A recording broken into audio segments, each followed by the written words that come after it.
Oke, selamat pagi buat kita semua untuk kelas 11. Hari ini kita ketemu lagi di mata pelajaran fisika. Ya, saya harap pada pagi hari ini kita semua dalam keadaan sehat tanpa kekurangan satu apapun. Masih dalam keadaan semangat belajar walaupun kita belajar dari rumah. Baik, untuk semua kelas 11 ya, seperti kemarin saya janjikan seharusnya kita hari ini Zoom meeting, ya kan? Seharusnya kita hari ini Zoom meeting, tetapi karena ada sesuatu kendala, maka itu kita undur.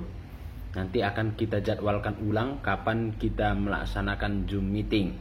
Baik, untuk hari ini materi pembelajaran kita yaitu mengenai termodinamika, kelanjutan dari teori kinetik gas. Sekarang kita mempelajari mengenai termodinamika, di mana untuk termodinamika ini tujuan daripada pembelajarannya itu agar kamu setelah mempelajari termodinamika ini nantinya kamu bisa memahami bagaimana itu proses yang terjadi pada termodinamika di dalam kehidupan sehari-hari yang sering melekat, yang sering kita lakukan di dalam kehidupan sehari-hari. Contohnya itu apa? Contohnya itu ketika kita meniup teh panas, ya kan, atau meniup kopi yang panas sehingga bisa kita langsung meminumnya. Artinya di sana terjadi perubahan suhu. Oke, kita bahas dulu bagaimana itu pengertian daripada termodinamika.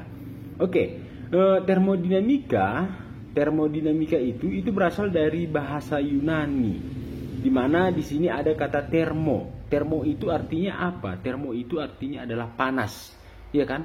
Atau bisa dikatakan termo itu adalah temperatur, suhu.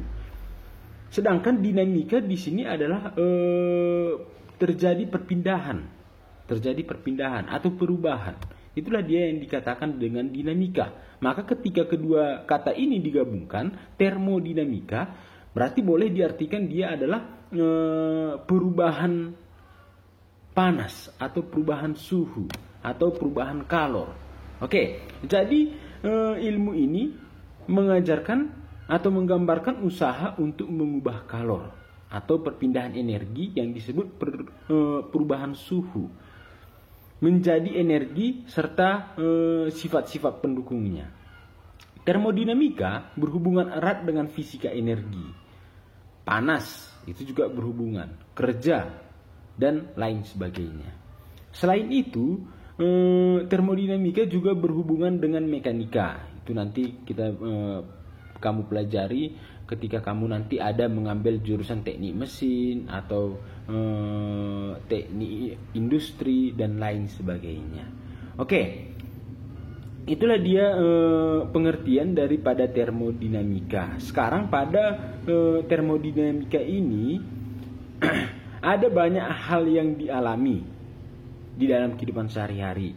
Apalagi semakin berkembangnya ilmu pengetahuan dan teknologi, termodinamika dapat direkayasa sedemikian rupa sehingga dalam merekayasanya ini membuat suatu bentuk mekanisme yang bisa membantu manusia dan kegiatannya. Artinya apa? Artinya ini dapat membantu kinerja manusia di dalam kehidupan sehari-hari.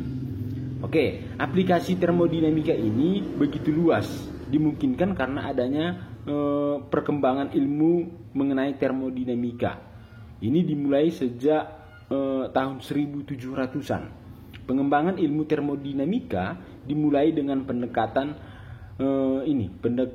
secara spesifik, yaitu memberikan perilaku umum pada partikel zat yang menjadi media pembawa energi.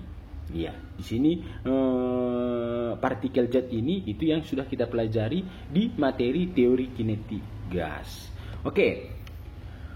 Mengenai sistem termodinamika, sistem termodinamika ini merupakan bagian dari jagat raya yang diperhitungkan. Ini dia diperhitungkan. Sebuah batasan nyata atau imajinasi memisahkan sistem dengan jagat raya yang disebut dengan lingkungan. Ya, jagat raya ini dikatakan dia lingkungan. Klarifikasi sistem termodinamika berdasarkan pada sifat batas sistem lingkungan dan perpindahan materi, kalor, dan entropi antara sistem dan lingkungan. Oke, ada 3 jenis berdasarkan jenis pertukaran yang terjadi antara sistem dan lingkungan. Yang pertama ada dia sistem yang tertutup.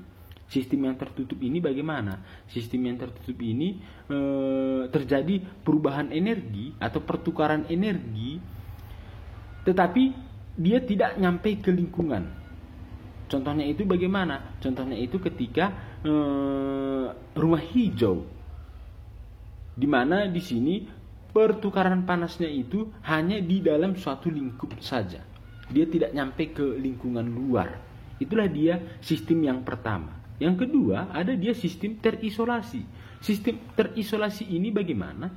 Sistem terisolasi ini dia tidak terjadi pertukaran panas. Tidak terjadi pertukaran panas. Terhadap apa? Terhadap lingkungan, terhadap benda yang di sekitarnya, dan lain sebagainya. Artinya dia panasnya itu hanya di dalam suatu wadah saja. Oke. Yang ketiga, ada dia sistem terbuka. Sistem terbuka ini bagaimana? Sistem terbuka ini dia terjadi perubahan panas. Perubahan panas ini terhadap lingkungan. Contohnya itu bagaimana? Contohnya itu ketika kita menyalakan api, ya kan? Maka di sekitar api itu terasa panas. Maka itulah dia yang dikatakan dengan sistem yang terbuka. Oke. Itulah dia untuk untuk sistem yang terjadi pada termodinamika. Oke. Maka ada 3 hukum dasar termodinamika. Ada dia hukum awal, boleh nanti kamu lihat di buku kamu. Ada dia hukum yang pertama termodinamika, dan ada dia hukum kedua termodinamika. Ini boleh kamu lihat di buku kamu, nanti boleh kamu catatkan. Maka kita langsung bahas ke materinya. Materinya itu sebagai berikut ini. Oke, usaha sistem terhadap lingkungan, di mana usaha yang terjadi di sini itu diakibatkan karena adanya kalor. Maka di sini usaha itu persamaannya terhadap lingkungan yang diakibatkan oleh kalor pada termodinamika itu dapat dituliskan menjadi usaha itu adalah W-nya W besar, di mana persamaannya ini adalah adanya tekanan dikali dengan terjadinya perubahan volume, atau saya buat di sini delta V. Atau ini kalau kita buat persamaannya ini menjadi tekanan dikali dengan perubahan tekanan ini berarti tekanan akhir dikurang volume akhir dikurang dengan volume awalnya. Inilah dia untuk usaha sistem terhadap lingkungan. Persamaannya itu adalah tekanan dikali dengan perubahan volume. Oke, perubahan energi dalam atau delta U tidak tergantung pada proses bagaimana keadaan sistem berubah, tetapi hanya bergantung pada keadaan awal dan keadaan akhir sistem tersebut. Inilah dia keadaan awal dan keadaan akhir. Mungkin tadi keadaan awalnya volumenya itu dia nyampe 2 liter. Tetapi di dalam keadaan akhir volumenya itu dia sudah berubah. Volumenya itu mungkin dia menjadi 1 liter. Artinya di sana terjadi dia perubahan volume. Oke, pada hukum termodinamika, di hukum yang pertama termodinamika, dia menyatakan bahwa jumlah kalor pada suatu sistem sama dengan perubahan energi dalam sistem ditambah usaha yang dilakukan oleh sistem. Artinya kalau kita buat dia persamaannya, kita tuliskan dulu di sini hukum pertama termodinamika.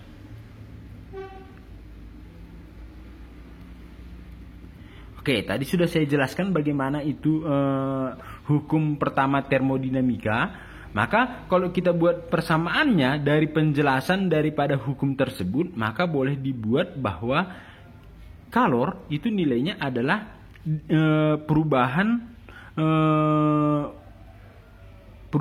energi dalam ditambah dengan usaha sistem tersebut. Maka ada dia perjanjian tanda untuk kita buat di sini perjanjian. tanda untuk kalor dan usaha. Maka ini harus kamu catatkan di buku kamu. Nanti saya cek, harus ada. Saya diktekan di sini. Yang pertama, perjanjian tanda yang pertama, jika sistem melakukan usaha terhadap lingkungan, maka W bertanda positif. Yang kedua, jika sistem menerima usaha dari lingkungan, maka W bertanda negatif. Yang ketiga, Q bertanda positif jika sistem menerima kalor dari lingkungan. Yang keempat, Q bertanda negatif jika sistem memberikan kalor kepada lingkungan. Oke, itulah dia hukum pertama termodinamika dan perjanjian tanda untuk kalor dan usahanya. Sekarang kita masuk ke proses termodinamika.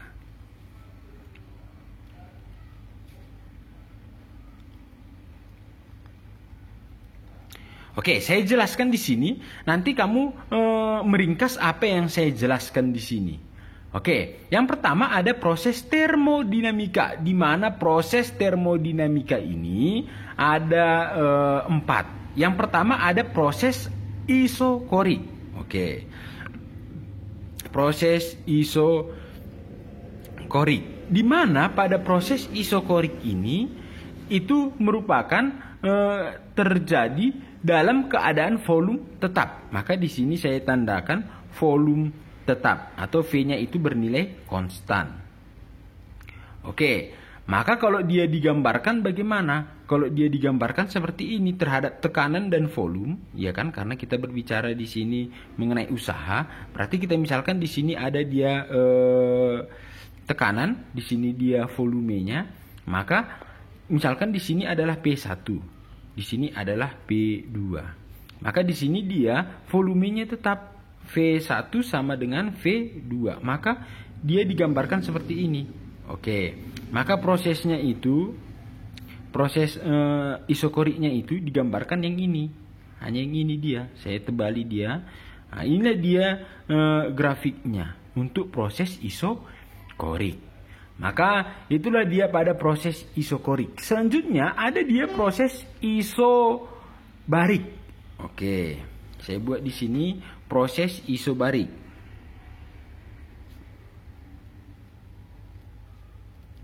Proses isobarik itu bagaimana? Proses isobarik ini, di sini proses isobarik dalam keadaan tekanan tetap.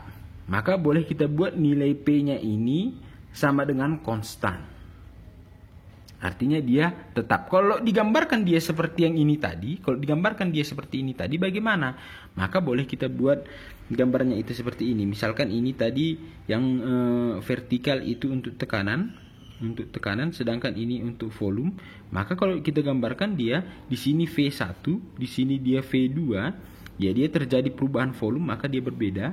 Sedangkan tekanannya ini konstan. P1 sama dengan P2. Maka kalau digambarkan dia kira-kira seperti ini. Oke.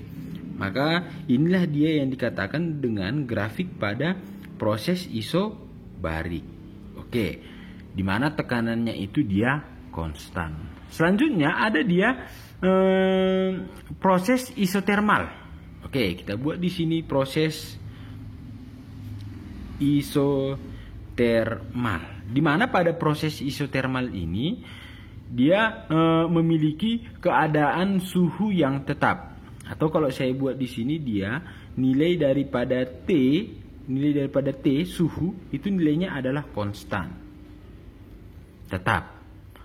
Maka kalau dia digambarkan dalam bentuk grafik seperti ini. Oke, dalam bentuk grafik dia seperti ini. Misalkan ini tadi dia adalah P, di sini dia adalah V. Maka kita misalkan di sini dia P1, di sini dia adalah P2. Di sini dia volume yang pertama, di sini adalah volume yang kedua. Kita misalkan dia seperti ini. Oke.